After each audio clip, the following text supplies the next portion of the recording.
Color. You either love it or you hate it. It's one of the most influential tools we have as designers, whether we're visual designers or not. And it has the power to do a lot of things for us. For example, it can set a brand's tone and draw users' attention.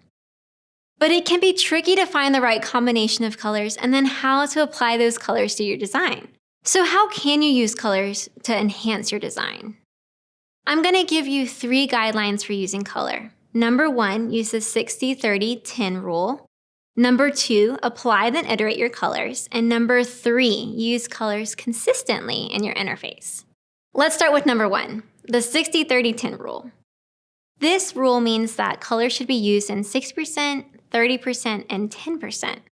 So in other words, use 60% for the dominant color, 30% for the secondary color, and 10% towards an accent color.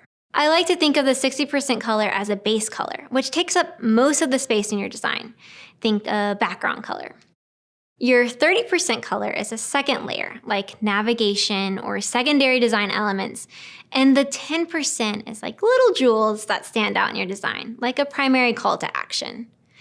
These proportions help us to create balance and prevent us from making a colorful mess. Okay, so our number 2 guideline, apply then iterate. Once you've used the 60-30-10 rule, you'll need to take a step back and see what's working and what's not. Then tweak your colors. Ask yourself questions like, do your color choices help create the right visual hierarchy? So in other words, is your eye drawn to those elements in the design that you wanted to emphasize? Do your color choices create balance and contrast in your design?